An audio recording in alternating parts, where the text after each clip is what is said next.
YouTube, and later that will be streamed. Um, so it's just preparing it to go live and then get into it. So let's see, make sure the sound isn't on. Okay, that sounds good.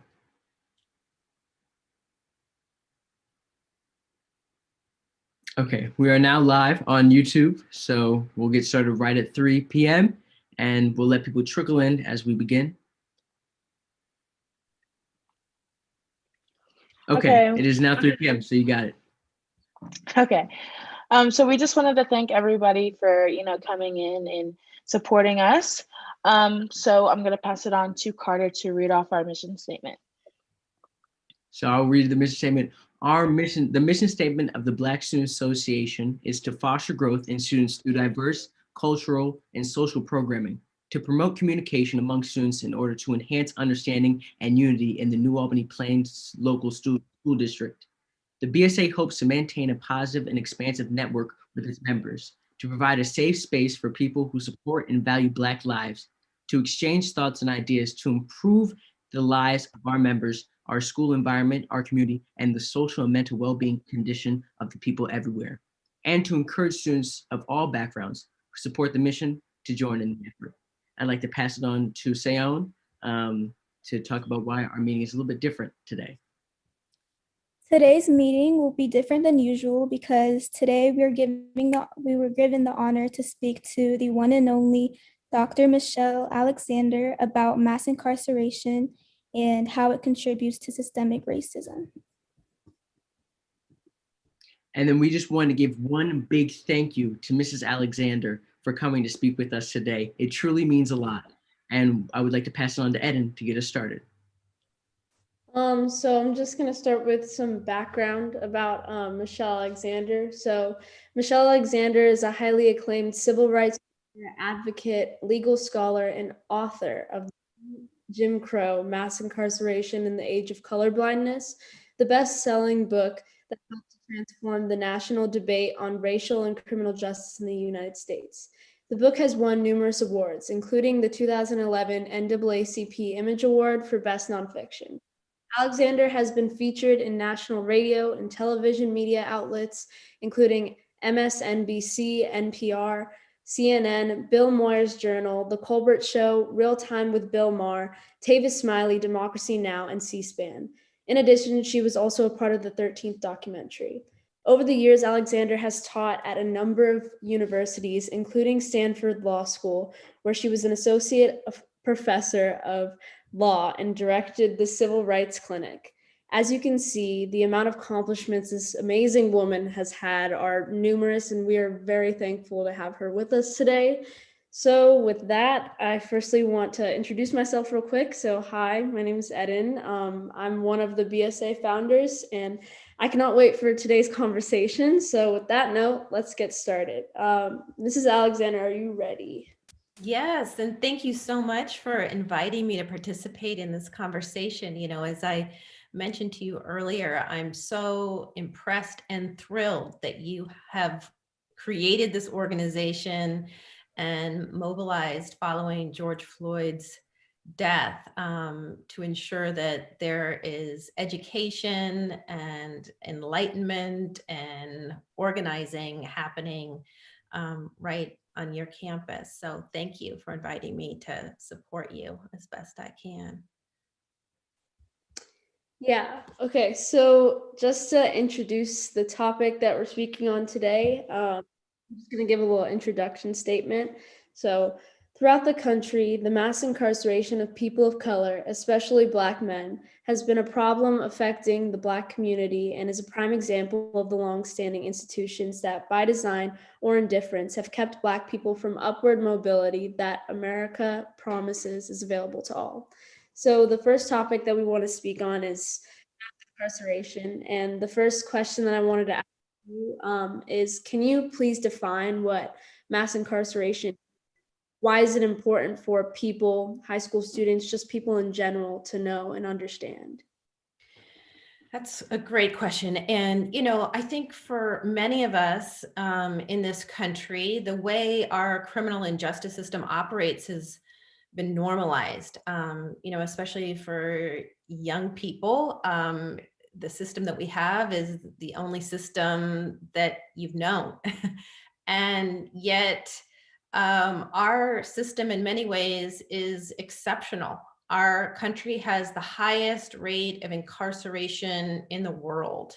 No other country comes close.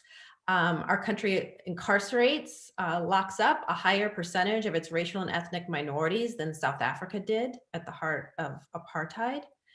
And this explosion in incarceration is relatively new, in the sense that it's only a few decades old.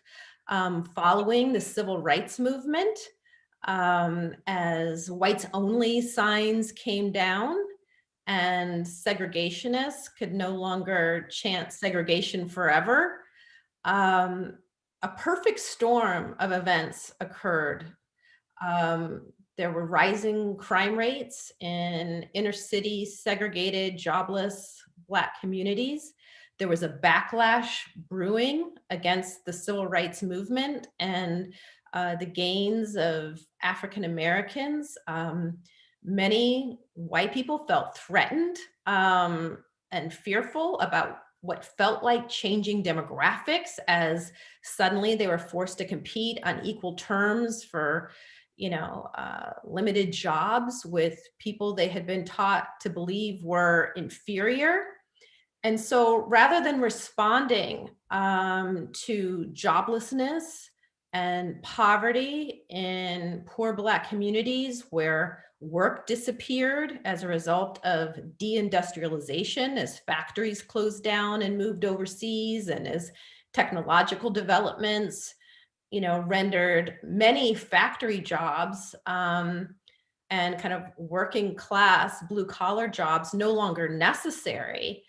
Unemployment rates skyrocketed, crime rates rose, and rather than responding to this crisis in segregated Black communities with kind of care and concern with that bailout packages and stimulus plans and funding for education, so the young people living in those communities might have some hope of making the transition from an industrial economy to one where suddenly not just a high school diploma, but a college degree was necessary to have some hope of success.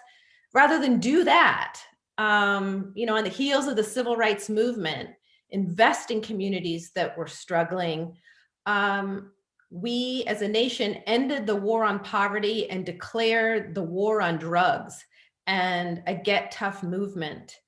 And within 3 decades, our nation's prison population quintupled, not doubled or tripled, but quintupled. A literal war was declared on poor communities of color. Our nation went from having a prison and jail population of just a few 100,000 to over 2 million in a stunningly short period of time. And the overwhelming majority of people who were arrested and targeted were swept into the system for nonviolent, relatively minor offenses like possession of marijuana. And once people were swept into the system, they were branded criminals and felons and continue to be branded criminals and felons.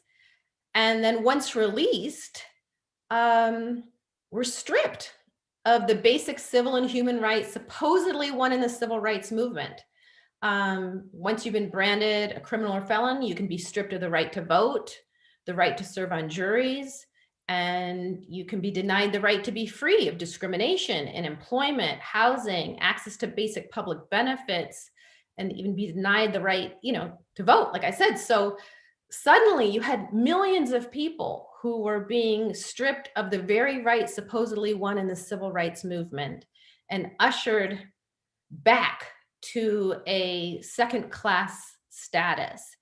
And, practically overnight, you had entire communities that once again were living under kind of a legal regime, not unlike the system of Jim Crow segregation that we supposedly left behind. So when I use the term mass incarceration, I'm not just talking about the people who are locked, at any given moment in prisons and jails. I'm also talking about the millions of people who are on probation or parole, or who have been branded criminals and felons, and therefore are subject to legal discrimination for the rest of their lives. In some cities like Chicago, the majority of working age Black men have criminal records that subject them to legal discrimination for the rest of their lives. And a primary engine of mass incarceration, like I said, was the drug war. And this drug war targeted, in the beginning, especially, primarily young Black men, even though studies have consistently shown for decades that, contrary to popular belief, people of color are no more likely to use or sell illegal drugs than whites. In fact, much of the research shows that, if anything, white youth are more likely to use, abuse, and sell illegal drugs than Black youth. But that's not what you would guess by, taking a peek at who's passed through our prisons and jails. And I think it's important to, recognize that just because you don't necessarily do time, a lot of people who get arrested for drug offenses never do time, and you may not see them. If you take a snapshot of what the prison population looks like, you may say, oh, well, only a relatively small percentage of this prison population, are labeled as drug offenders. So how much could the drug war really have to do with the system of mass incarceration? Well, even if you just get 1 year or 6 months, or even if you get supposedly just felony probation, once you've been swept into the system and branded a criminal or felon, then you're subject to legal discrimination for the rest of your life. So what's important isn't simply who's locked up at any given moment in time, but who's swept in and who's branded a criminal and felon, and how our system of mass incarceration has given rise to a police state, a militarized police state, which treats poor people, especially poor people of color, as perpetually suspect and subject to often lethal violence, as was the case with George Floyd, who was arrested for just supposedly passing a counterfeit $20 bill. So the next question I wanted to ask you was about your book. So looking back on history, we know that the civil rights movement challenged the segregation laws in place at the time. So somewhat in response, there was a law and order movement formed. Similar to today, how All Lives Matter was a response to Black Lives Matter, challenging society to see the injustice happening within our country. How do you think that your book, The New Jim Crow, challenges the ideas of mass incarceration? Yeah, well, I wrote the book now, more than a decade ago. And it was written at a time when even the term mass incarceration wasn't kind of part of our public discourse. It was written before Trayvon Martin was killed. It was written before, the term Black Lives Matter became a hashtag, or it was before the Ferguson uprisings. It was before police killings became viral videos. It was at a time when it wasn't uncommon for politicians to be referring to young Black men as super predators. And so it was a time in which there was just kind of a silence about the crisis that was occurring in communities of color. I wouldn't say that there was ignorance about the fact that so many Black folks were cycling in and out of jail. In fact, it was a topic of regular conversation, but most people, especially public officials, people who had media platforms tended to characterize what was happening in those communities as simply a symptom of failing schools, broken families, and a so-called culture of poverty. And what I wanted to show in the book was that what was happening in these communities can't be blamed on the people who are living there.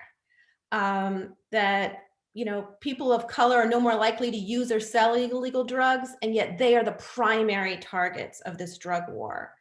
And the fact that so many people were out of work had a lot to do with the fact that a legal regime existed that authorized legal discrimination against people once they had been branded as a criminal or felon at young ages, and that a new caste-like system, not simply a class system, but a caste system had been born in this country that was locking millions of people in a permanent second-class status by law.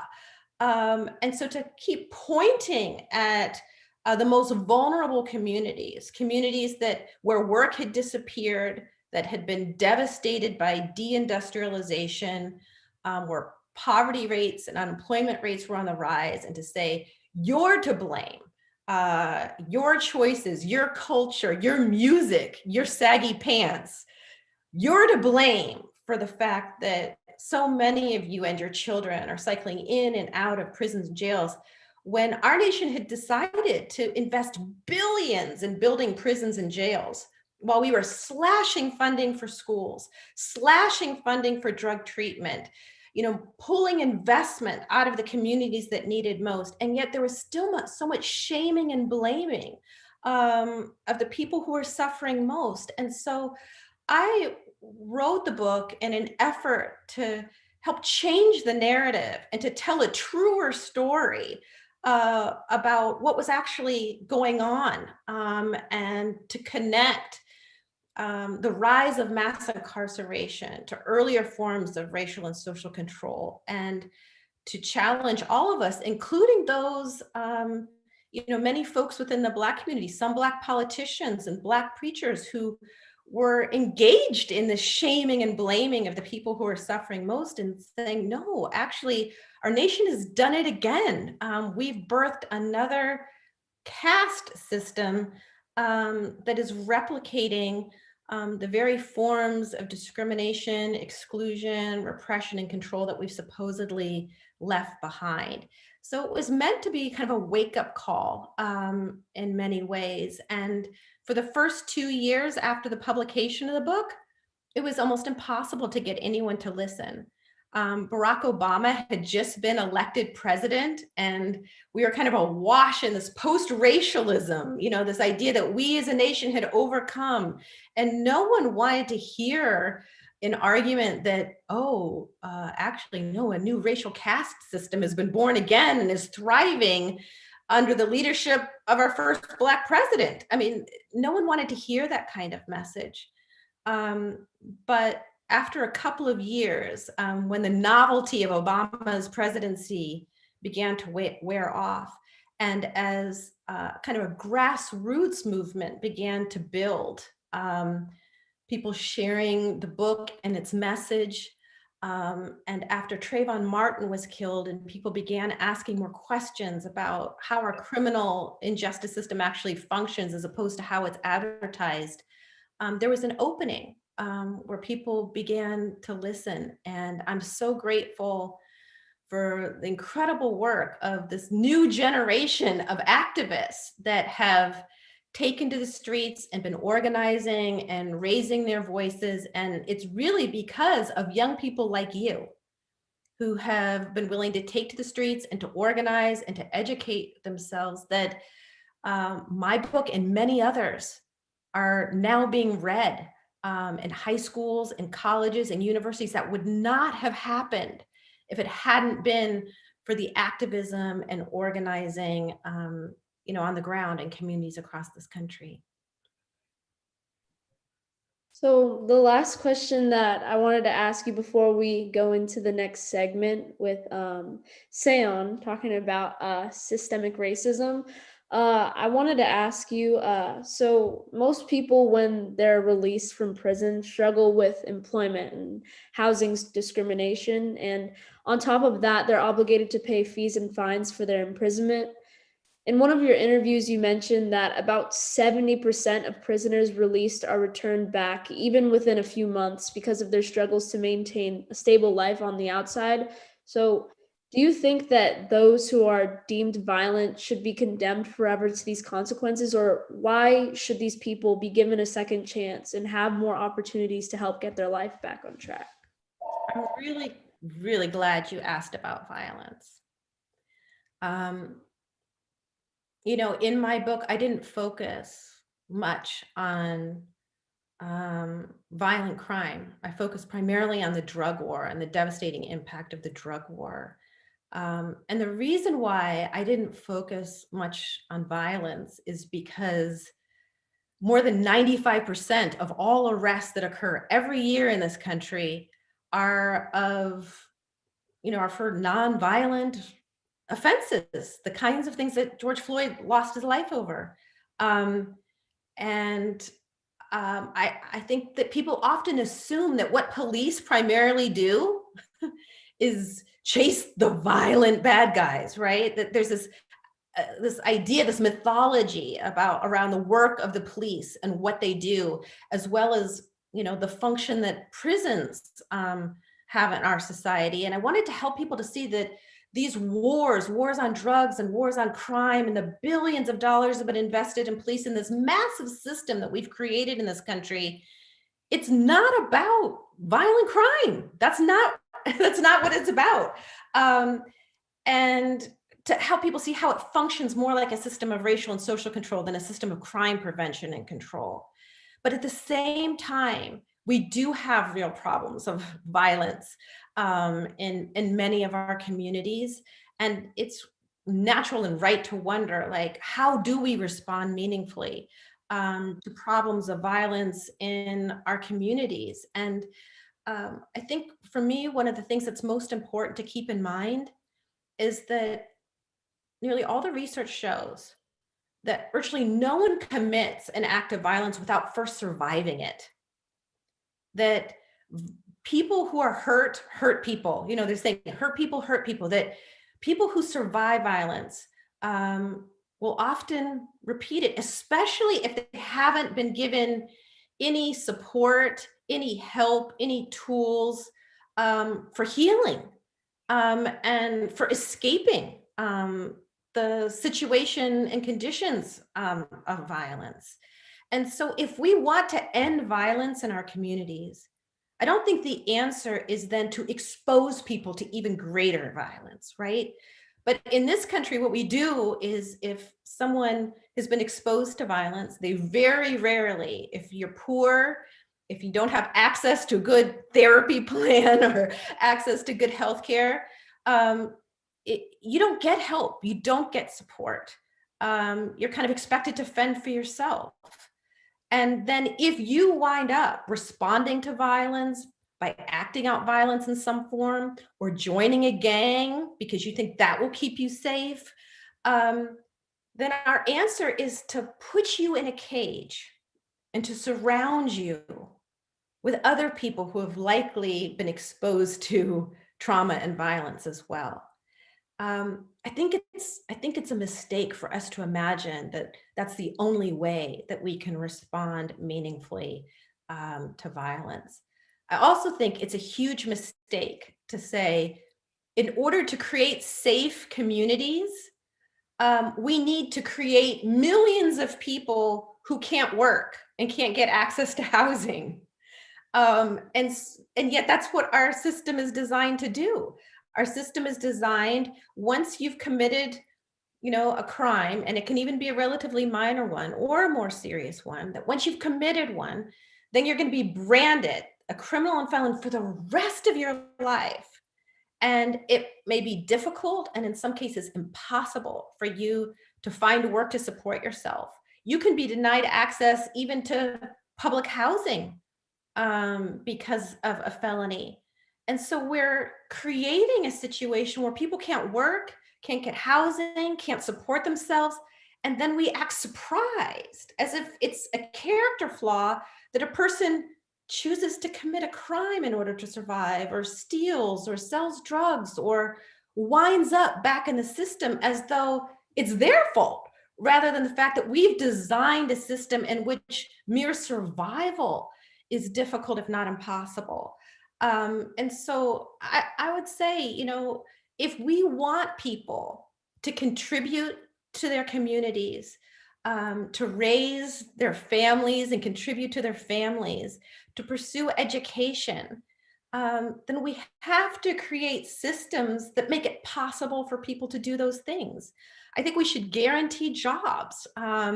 We should ensure that people have access to housing. If people are suffering from drug addiction or drug abuse, we give them access to drug treatment. Make it possible for people to succeed and to thrive and contribute to their families and their communities. But if we take all of that away, then who's to blame for the failures that we have pretty much guaranteed? And so that's why I say, so much of the time that the systems that we've created say so much more about ourselves, those of us who, haven't found ourselves trapped in those systems, than it does about those who are struggling to survive under these conditions and seem to fail. So, I have learned a tremendous amount from formerly incarcerated and convicted people. And, seeing the extraordinary hurdles and struggles just to survive. And I think that I really hope that in the months and years to come that we'll see even more leaders emerge who are formerly incarcerated, formerly convicted, and support the movements that they're building to ban the box unemployment applications and to guarantee access to education and drug treatment and healthcare and all the rest. All right, so I'm going to pass it on to Seon, and she's going to ask some questions related to systemic racism. So there seems to be a link between education and incarceration. And I wanted to ask you if you could briefly speak on what the school to prison pipeline is and how it disproportionately affects Black students. Yes, thank you for that question. So the school to prison pipeline is a term that, I think has emerged to explain the ways in which our disinvestment from schools and the massive investments we've made in prisons and jails, along with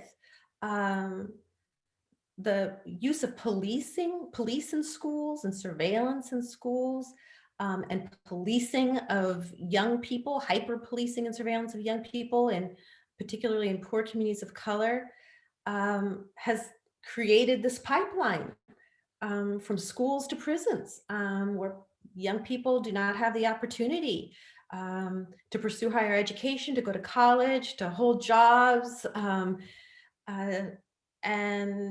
are instead kind of funneled from schools into prisons. And again, this is something that's become normalized in our culture, this idea of even just having police in schools.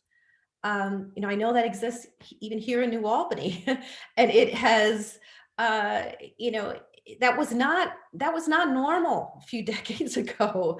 It wasn't normal, a few decades ago if there was a schoolyard fight for the police to be involved. You would have counselors and teachers involved, and the parents would be called. But the idea that police would, be called upon to make arrests of young people in schools and funnel them into the criminal justice system at young ages was not a thing that was normalized at all a few decades ago.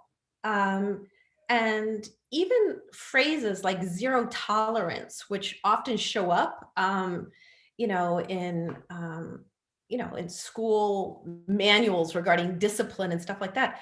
The language zero tolerance originated with the Drug Enforcement Agency. Zero tolerance that language of zero tolerance came from the drug war. And it was used as a way of justifying locking people up and throwing away the key, for even minor drug offenses. This idea that we're going to have zero tolerance for drugs, zero tolerance for drug use in the vicinity of schools or dealing within the vicinity of schools. And now the zero tolerance mentality, the language of war, has infiltrated our schools and has influenced school discipline policies and has normalized this idea that police officers should be patrolling school hallways and that we should have drug sniffing dogs sniffing through people's lockers. As I've shared with some members, or at least a few years ago with members of school administration, I think it's an enormous mistake to send a zero tolerance message to a student body and to have drug sniffing dogs on campus. If anything, you want to send the opposite message. If you're interested in reducing drug use and abuse in high school, you want to send the message that if you have a problem with drug use or abuse or one of your friends, come tell us. Don't be afraid. This is a safe space to get help. You can talk to your teachers, you can talk to your classmates, you can seek help from counselors and you will be supported. Not you may be criminalized, not that there's a drug sniffing dog that will be sniffing around your lockers. And so you better keep, anything that you don't want to be found far, far, far away, but rather this is a safe space where you can get help, where you will not be punished if you're struggling or if one of your friends is struggling.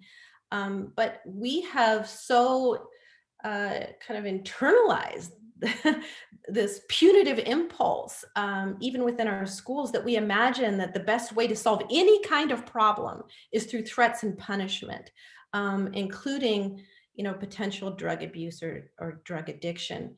And the people who pay the highest price, of course, aren't young people at schools like New Albany, but young people in poor communities where there really are few, if any, resources, where parents don't have the resources to hire counselors or don't have access to healthcare or have nowhere to turn, and whose kids wind up in the system and have a very difficult time disentangling themselves from it once they've been branded. And then could you also briefly explain what the crack epidemic was and who it targeted and what effect it had on mass incarceration up until this day? Yeah, thank you for that. The crack epidemic, was absolutely devastating in many communities.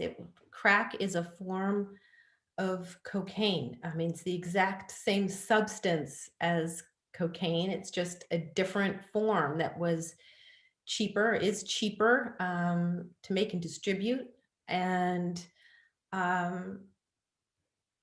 during the crack epidemic, in the 1980s, there was a lot of misinformation that was distributed through the media, which suggested that crack was a demon drug, that it was wildly different than ordinary powder cocaine, and it led, and because crack was associated with the Black community, and there was an enormous amount of media coverage regarding drug addiction, crack addiction in the Black community, the racialization of crack was part of the reason why the drug war intensified in the 80s, and Congress passed laws punishing the possession of crack you know, much, much more severely than powder cocaine, even though it was the same substance. There was racist misinformation about crack that led to those laws. Even though, even at the height of the crack epidemic, the majority of crack addicts were white. There was disproportionate crack addiction in Black communities and poor communities of color generally.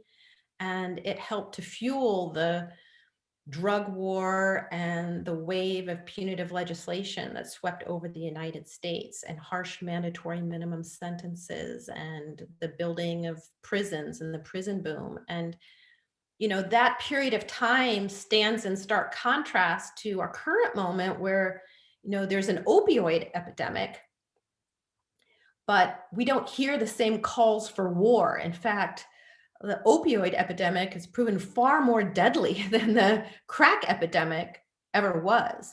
And yet we don't hear the calls for war and the demonization of opioid users and addicts the way that we saw with the crack epidemic. And it's difficult really even to describe for you some of the media imagery that existed in the 80s.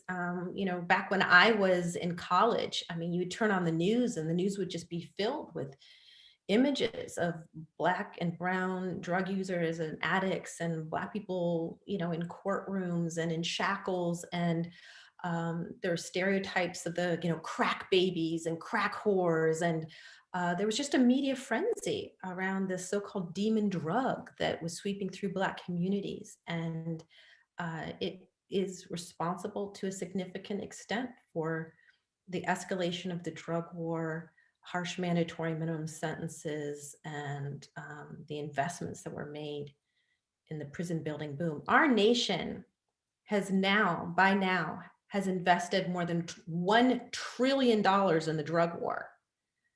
You know, we're constantly being told there's not enough money to pay good school, you know, teachers and inner city schools. There's not enough money to invest in, you know, healthcare or drug treatment or job creation and all the rest. We apparently had $1 trillion to blow on a failed drug war, which has not succeeded in reducing drug addiction or drug abuse in the least, and has, you know, managed to brand tens of millions of people criminals and felons and relegate them to a permanent second-class status. Okay, that is it from me. Thank you so much for answering my questions. I'm going to pass it to Carter. Hi, Mrs. Alexander. My questions follow under the umbrella of police reform. So my first question for you is, critics have used the phrase defund the police to scare people and diminish the efforts of change being made. How do you respond to those who cannot move past the scary labels and start meaningful conversations around what reform is needed? Yeah, well, I have to say that for me, what's scary is the idea of continuing to invest billions of dollars in militarized police departments that have been allowed to subject so many communities to so much violence with impunity. That's scary to me. And again, I think that, you know, the reason why the defund the police frame or slogan has caused some fear among people is because it's difficult to like imagine, well, what would we do if we couldn't call the police? How can we defund the police? We need the police to keep us safe, right?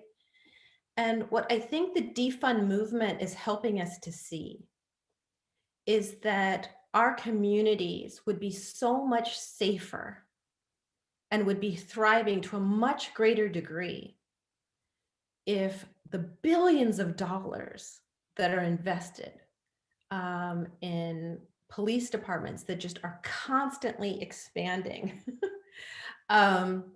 were invested instead in mental health care and treatment, in schools, in job creation, in drug treatment, in job creation, that what makes communities safe aren't the number of police officers, right?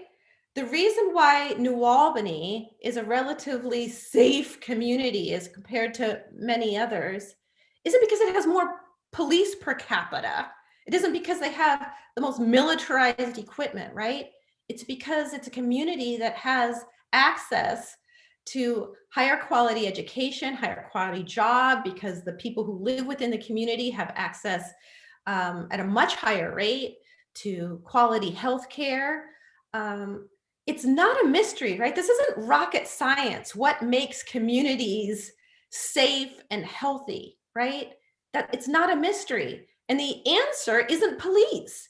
And so when we recognize that what creates safe, thriving communities isn't police, but access to education and quality healthcare, including mental health care and drug treatment, and quality jobs at a living wage and all the rest, then suddenly saying, let's defund police, take a substantial amount of the money that we're spending on police, who again, spend more than 95% of their time arresting people for relatively minor, nonviolent, rather than investing billions in that, what if we were to invest in the communities that are struggling and that need it most, so that those folks can get access to the things that they need and the communities can grow and build and thrive? You'd say, wow, what's really scary is if we choose not to do that. That's the thing to be afraid of.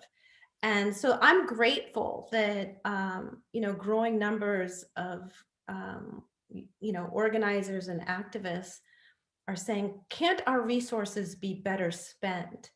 And what really makes our communities safe? I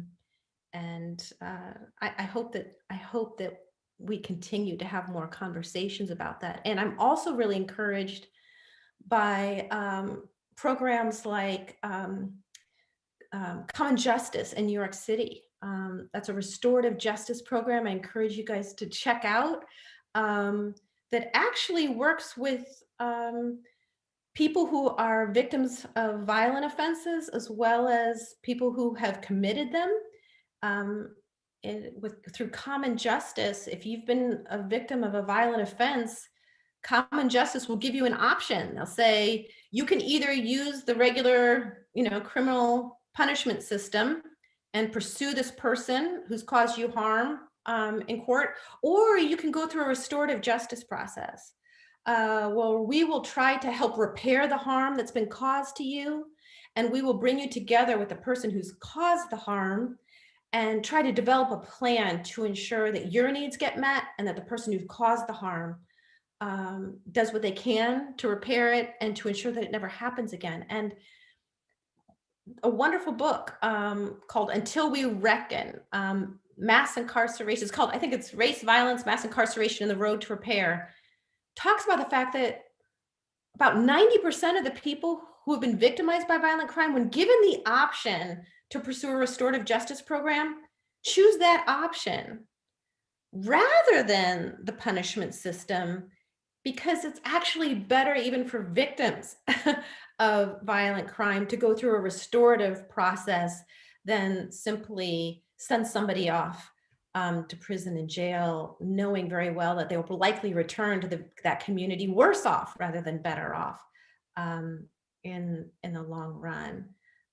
So I think defund the police is helping to create space where we can imagine alternatives to the punishment system that we have and begin to invest our resources in the things that we know are most likely to keep our communities safe. Thank you. I know you brought this up in your thing about places that have been doing well with New York. So my second question to you is, are there cities which are doing a good job with reforming the police system? And what reforms are making success? Now, I know you talked about New York. Are there any other places? So here, I would have to say that there are not great examples of cities reforming police systems. Minneapolis Police Department, before George Floyd was murdered, was kind of held up as a model of police reform. Millions of dollars had flowed into the Minneapolis Police Department to give their officers sensitivity training, de-escalation training, just endless kinds of training and reform efforts for the Minneapolis Police Department. And yet that didn't prevent those officers killing George Floyd in the way that they did. And we know that if that hadn't been caught on video, that those officers, likely would never have been punished or arrested or lost their job. And so I'm sorry to say that no, I can't point to a police department and say, oh, reform efforts in this city have shown that if you tinker with the machine in this way or that way, it's possible to get it right. I think, unfortunately, the way policing is designed, policing in this country and in most, right? As far as I know, I can't offer up the model police department, not just here, but anywhere. Policing is designed to control, surveil, and monitor very poor people, and do so through violence. And that's how policing operates. And so the kinds of things that we have seen in these viral videos, are not the exceptions, right? These not the exceptions. It's that the very nature of policing is highly violent. And we have asked the police to be the first responders to a wide range of situations in which violence does not improve the situation. Right now, when people are having mental health crises with a family member, often they have no choice but to call 911, and then the police arrive and then often wind up causing harm. A lot of police killings result when a mentally ill person is having an emergency, and the police come and the situation escalates. But if we didn't call the police in those situations, if we had other organizations, and again, this is an example where some cities have done this. There are some cities that have created alternatives to the police that people can call when a loved one is having a mental health challenge, so that the people who show up don't have guns and the people who show up aren't trained to respond with violence. That I think is promising. Trying to develop alternatives to policing and incarceration, to problems of drug addiction and drug abuse, to mental health challenges, and to poverty. So in New York City, a lot of time and energy is invested in the police chasing down fare evasions, right? Young people who hop the turnstile because they don't have money to pay for the subway. And now you have police chasing them who are armed, arresting them and funneling them into the system. Might there be a better response? Might it even make more sense to invest in millions of dollars so people could ride the subway free rather than chasing down people who can't afford to pay, locking them in cages, and then branding them criminals and felons for the rest of their life? So it's this kind of creative thinking and imagining of how can we respond to problems of poverty, mental illness, drug abuse or drug addiction, and even violence, without relying on violence. And police and prisons are state-sponsored forms of violence that we use in order to control some people. And if we use them at all, it should be in the most rarest of exceptions, not the rule, the way we respond to anyone who is doing something that we find worrisome or potentially harmful. Thank you. I think that's the perfect way to frame it. There might not be a perfect place that is doing reform correctly, but there's definitely places that have brought in different resources to help in aiding that problem. And this is the end of my section, but I wanted to bring up, just as it is important to know about the changes being made, it is important to know about what you can do to make those changes happen. So I'm going to pass off to Kennedy for our next section. Okay, hi. So my first question is, what encouraged your interest in pursuing a career as a highly acclaimed civil rights lawyer, advocate, and legal scholar? Well, it's hard for me to point to the exact moment. I don't remember the moment I decided I wanted to be a civil rights lawyer. I know it happened in college as I was kind of waking up, having my own awakening to racial injustice and wanting to be part of the solution rather than part of the problem.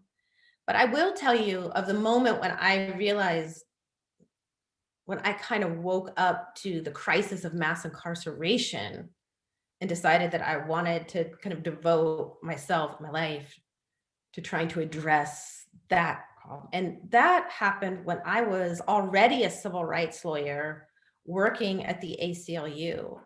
And I was representing victims of racial profiling and police violence, but I still did not fully understand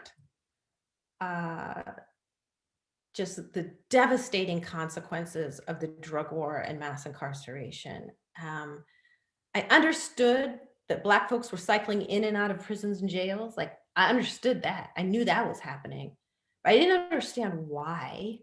And I didn't fully understand the scope of it. And I woke up after a young man who's about 19 years old walked into my office and totally changed the way I saw the system. At the time, we were running this big campaign against racial profiling in California. We had already sued the California Highway Patrol for drug interdiction and its racial profiling and racial profiling. And we were looking to sue some other police departments in California as well. And in particular, we were looking at suing the Oakland Police Department because we knew of the tactics that they were pursuing in many neighborhoods there. And so we set up a hotline for people to call if they believe they've been targeted or stopped by the police on the basis of race. And we called it the Dwb Hotline, the Driving While Black or Brown Hotline. And we put this hotline up on billboards in communities. And within a first few minutes of the hotline being announced on the evening news, we received thousands of calls. Our system crashed temporarily to deal with the volume of calls we were receiving. And so I was spending my day interviewing one young Black or brown man after another who had called the hotline to report being brutalized or targeted by the police on the basis of race. And this young man walks in carrying a stack of papers about this thick. He had taken detailed notes of his encounters with the police over about a 9-month period of time in Oakland. He had taken notes of every time he was stopped, frisked, pulled over, searched, made to lie spread eagle on the pavement. He had names of witnesses, who was with him, and each of the occasions, who was in the car. In some cases, he had names of officers, even badge numbers, just an extraordinary amount of documentation or detail. And as I was interviewing him, I started to think, oh my gosh, he's the one. He's going to be our named plaintiff. In this case, we're planning to sue against the Oakland Police Department.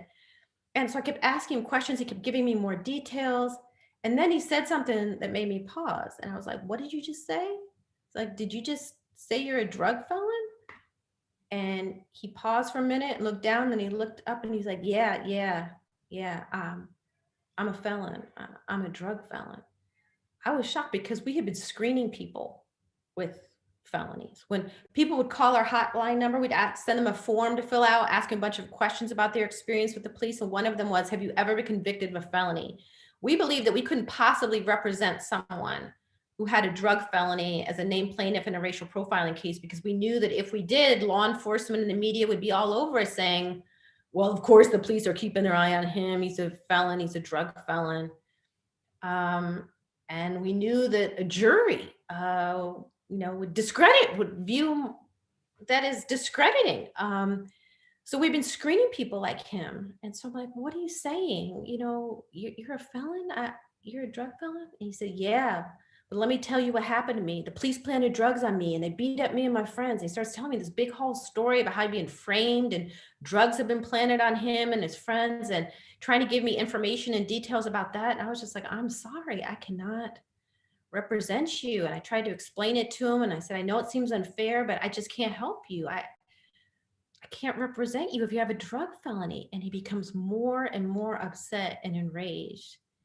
And he just says, look, I know I took the plea. I took the plea because I was afraid of doing the time. They told me if I tried to fight this, if I tried to take it to trial, that I'd be looking at 10 years, 15 years, even 20 years. But if I just take the plea, then I could just walk straight out of here with just felony probation.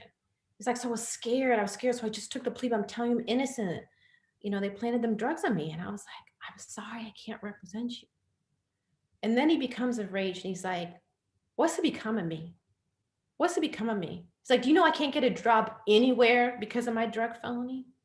It's like, do you realize that I have to sleep in my grandma's basement at night because I can't even get into public housing because of this felony? It's like, how am I supposed to feed myself? How am I supposed to take care of myself as a man? He's like, do you realize I can't even get food stamps to feed myself because of this felony? He's like, good luck finding one young Black man out there in my neighborhood they haven't gotten to yet. They've gotten to us all already. And with that, he takes all those notes and those papers and he just starts ripping them up, throw them in the air, and he walks out yelling at me saying, you're no better than the police. I can't believe I trusted you. Well, several months after that, I'm in my office, open up the newspaper. What's on the front page? Well, the Oakland Riders police scandal is broken. Turns out that a gang of police officers, otherwise known as a drug task force, had been planting drugs on suspects, beating folks up in his neighborhood, and who's named as one of the main officers charged with beating folks up and planting drugs on him? The officer he identified to me as having planted drugs on him and having beat up him and his friend. And it was then that the light bulb finally started to go on for me. And I was like, he's right about me. I'm no better than the police. The minute he told me that he was a felon, I just stopped listening. I couldn't even hear what he had to say. And that was the beginning of me beginning to ask some hard questions of myself as a civil rights lawyer who thought they were on the right side, fighting the good fight. How have I become part of the problem? How am I part of the problem? Why was it that I hadn't been able to really listen to what he was trying to tell me after he said he was a drug felony? And what I learned wasn't that like my great crime was in refusing to represent an innocent man. My great crime was in imagining that there was some path to racial justice that didn't include those we view as guilty. And that was the beginning of me doing an enormous amount of research, listening more carefully to those who are cycling in and out of prisons and jails, and asking myself and others, why was it really that we hadn't been able to find one young Black or brown man in his neighborhood they hadn't gotten to yet? What was really going on? And what I learned in that process blew my mind.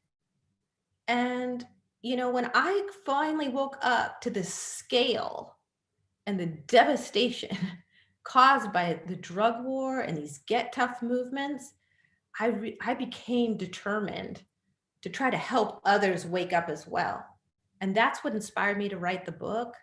And that's what inspired me to spend the last decade, talking to pretty much anybody who listened about the crisis of mass incarceration and its relationship to our racial history and our racial present. Thank you so much for that. My last question is, what advice would you give to students that are interested in being part of the change and advocating for justice? I would say, do it. Start where you are, right? Educate yourself as best you can, but don't think you're gonna learn it all or know it all, right? It's an ongoing process. I know sometimes people feel like, well, I want to get involved or I want to contribute, but I don't know enough yet, or I don't trust yourself to know what justice is and isn't. You can see what happened to George Floyd and know that isn't justice and that you need to take action. join an organization or group, which you all have done. You have created an organization or group in which it's possible to begin educating yourself and others. So organize, educate yourself, act with courage and creativity, and to keep in mind that there is no one way, right, to contribute to and to be part of the movement. I think sometimes people imagine that like you're only really an activist if you're out in the street all the time, or you're only really an activist if you're an organizer. And I do believe that we often do need to take the streets and to be active and to organize in that way. But that we can also be active by speaking up in our classrooms, speaking uncomfortable truths, helping to educate one another.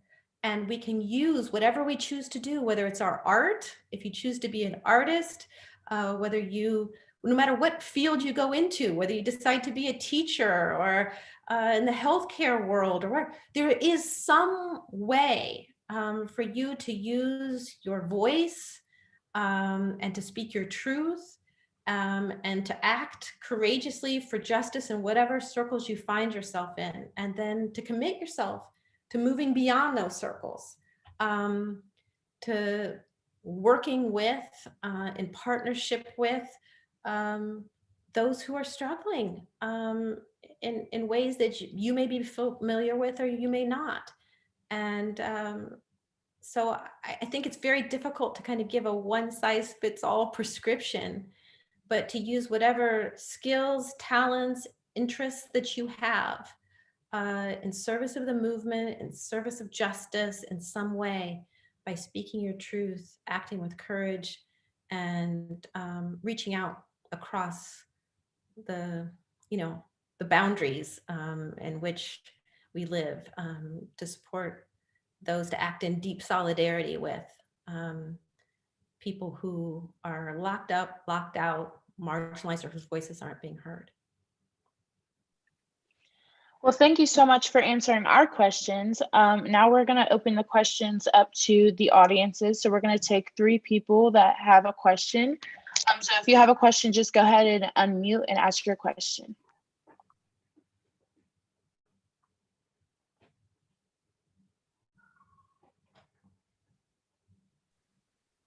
I know Mr. Stable had a good question. Yeah, hi, Dr. Alexander, how are you? Good, how are you? Fine, thanks. In reading your book this summer, one thing stood out to me was the role of the Supreme Court. Mm-hmm. And I was wondering, what was your reaction to the role of the Supreme Court in upholding and allowing laws and policies that would appear to the lay person to kind of go against the Constitution of the United States? Mm-hmm. I feel like we look at the Supreme Court as being kind of the moral compass of our country, but I remember reading it and just feeling really shocked, and I was wondering what your reaction was to that. Yeah, I remember when I was in law school, I had kind of an idealized version in the beginning of what the Supreme Court was, and I, after graduating from law school, actually clerked for a Supreme Court Justice Harry Blackmun during his final term on the bench. And so I got to see how the Supreme Court actually works up close, and to meet many of the justices, and came to see that, they're just ordinary people who bring their own politics and worldviews and agendas to the court. And that in the political environment in which the war on drugs was declared and the Get Tough movements escalated, the people who were sitting as justices on that court were operating within that political context and environment, and many of them were very sympathetic to the notion that Black and brown people had to be controlled by any means necessary. And, it's interesting that when you look through history, that the very same stereotypes that were used to justify and rationalize slavery are the exact same stereotypes that were used to justify Jim Crow and were trotted out yet again to justify mass incarceration, which are used to justify police violence, right? This idea that Black people are prone to violence, are bestial, have to be controlled, must be forced to work, are lazy, all of these kinds of ideas, permeated the political discourse, particularly in the 80s and the 90s, but still do to some extent today. And the Supreme Court justices in their decisions showed that they were more than willing to abdicate the, principles of the Fourth Amendment, 14th Amendment, among others, in service of the drug war and in service of the Get Tough movement. And this is no different than, of course, what happened during slavery or Jim Crow, where Supreme Court justices, as well as many legislators, claim to believe in freedom, justice, and equality for all, except for a certain class of people defined by race. And that, continued into the era of mass incarceration. Thank you. I just remember reading it and being like, what is the point of the Constitution? So thanks for explaining that. Thank you, Ms. Stabler.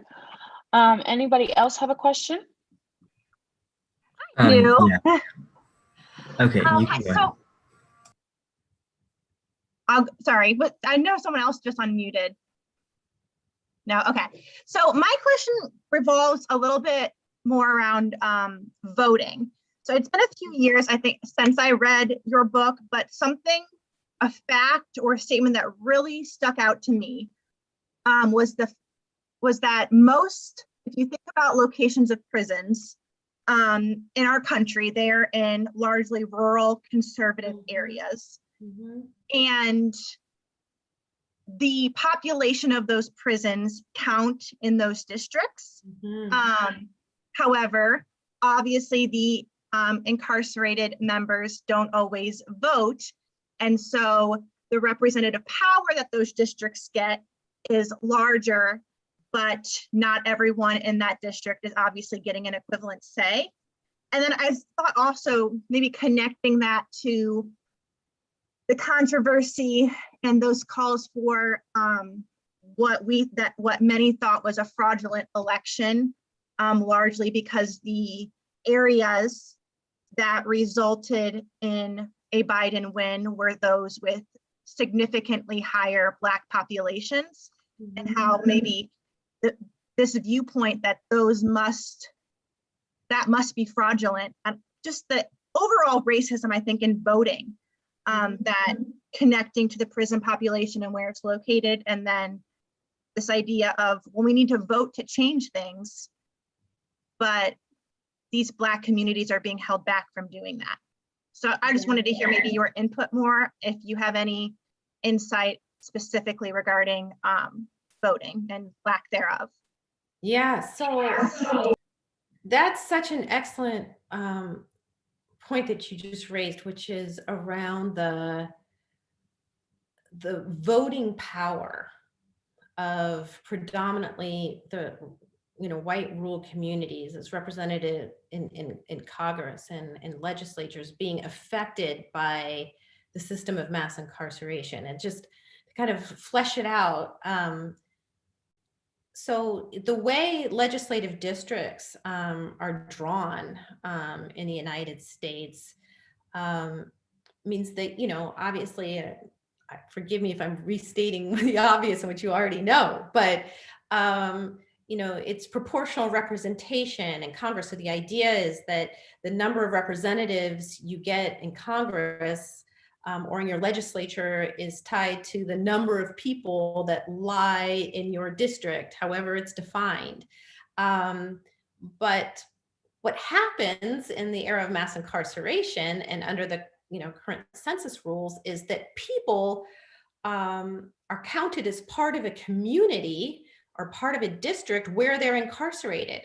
So areas where a large percentage of the population has been locked up lose political representation because those people have been removed from their district and are transferred to where prisons have mostly been built in white rural communities. Those people are now transferred and held against their will in those communities and are counted as members of that community for the purposes of determining the number of representatives they have in Congress or in their state legislatures, even though the people who are locked up can't vote. So it enhances the political power of these rural white communities while weakening the political power of the communities from which those folks have come, while at the same time denying the people who are held captive in prison the right to vote, except for in 2 states, I guess, what is it, Maine and Vermont, where you can vote while in prison, and they happen to be two of the whitest states in our country. But that phenomenon, I think has been compared by some to kind of the 3/5 clause, right? In the way that it has enhanced the political power of white communities while denying Black communities their full representation and political power. And of course, add to this that felon disenfranchisement laws, which strip people who have felonies from the right to vote, have grossly disproportionately affected Black communities. And so there's a kind of double whammy that has occurred as a result of mass incarceration, both stripping some people of the right to vote directly once they've been branded felons, denying people the right to vote who are in prison, and then increasing the voting power of the white rural communities in which people are located. And so it's a complicated dynamic, but it has, in fact, there's reason to believe that the 2000 presidential election would have turned out differently. Al Gore would have been elected president of the United States if even a small percentage of the people who had been labeled felons in Florida had been allowed to vote. So you can see that it really does make a difference and has affected, the course of history, that so many, people have been prevented from voting in recent years. Thank you. And I think we can, you don't have to answer to this, but I think we can kind of add on to that the extreme voter suppression that we have seen and how that has impacted Black communities even more so. So things are just being, built on top of each other, which prevents these communities from getting the political representation that they need and deserve. Yes, we see that unfolding right now. In fact, and as a number of politicians and others have commented just in recent days, that the kind of voter suppression strategies that are being pursued in Georgia and elsewhere right now, they're not just reminiscent of the old Jim Crow days. They're taken straight out of the playbook of earlier efforts to disenfranchise Black voters. And it's one of the reasons why the Voting Rights Act was passed in 1965. But, we are in a situation now where many of those same battles are having to be fought all over again. Thank you so much. We'll go ahead and take one more before we wrap it up. Hi, Mrs. Alexander. Thank you so much for speaking with us. My question actually also has to do with voter suppression. And so I guess voter suppression has been in the news a lot with HR 1 and, these bills that are being passed. But obviously the Ohio State Senate, for example, is predominantly, Republican, and they don't really try to focus on these issues head hand. They're the ones that make the districts for gerrymandering and things like that, right? And so how do we as citizens sort of fight back against these issues of voter suppression when it's the system sort of built against us? Yes, that is excellent. I think gerrymandering and how districts are drawn is a subject that has not received nearly the attention that it deserves. And I think part of it is that it's confusing and obscure and complicated.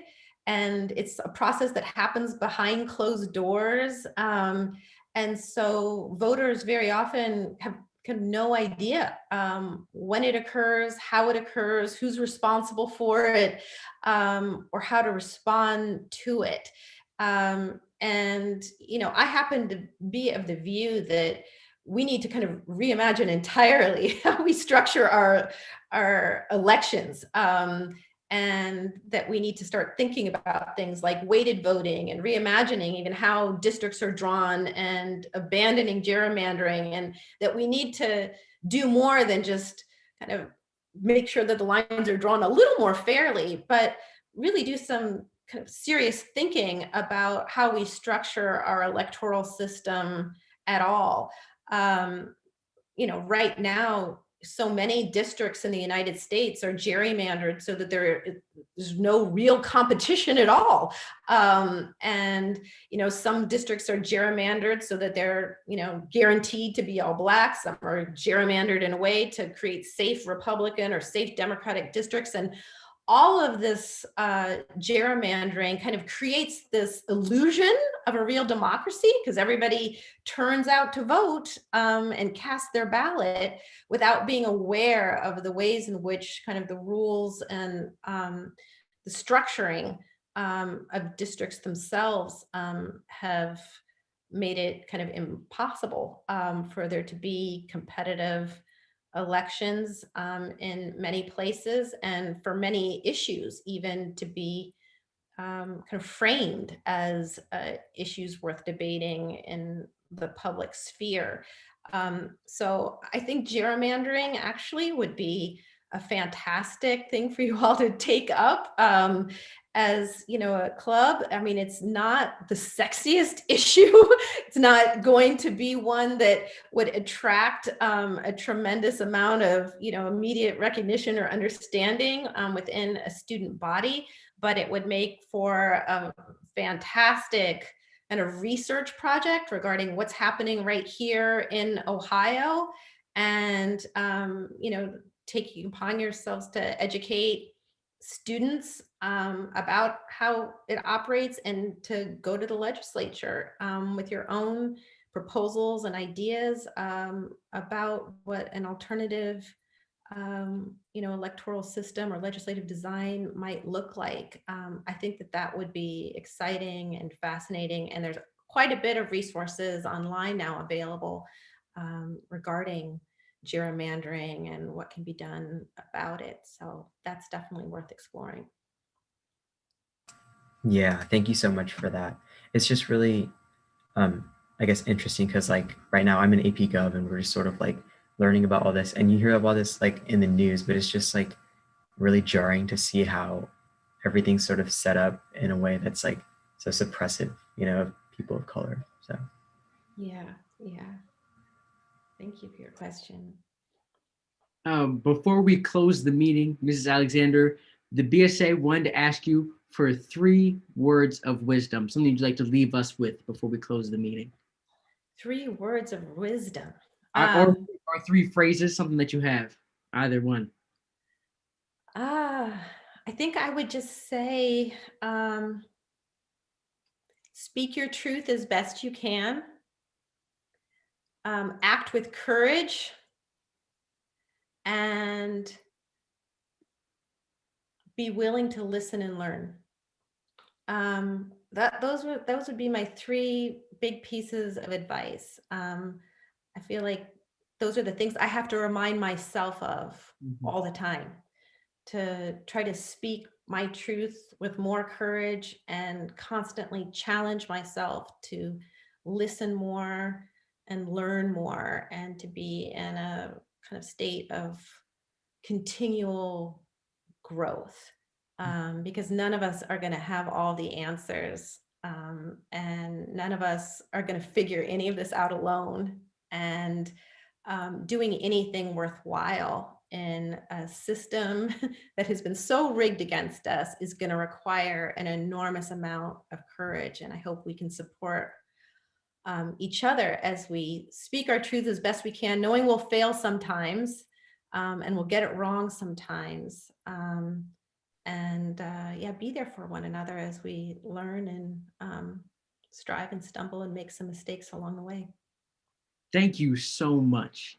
And I want to say this, I said this in the beginning and I'll say it again. The BSA is so thankful to have the Michelle Alexander here to talk with us today. Well, I'm so thankful for all the work you all are doing. I really am. I'm inspired by you. So thank you. Thank you. And I want to say to everybody who came to the meeting today, thank you so much for coming. And I hope you all have a wonderful day. Have an amazing day. This is signing off from the BSA to you guys. Goodbye.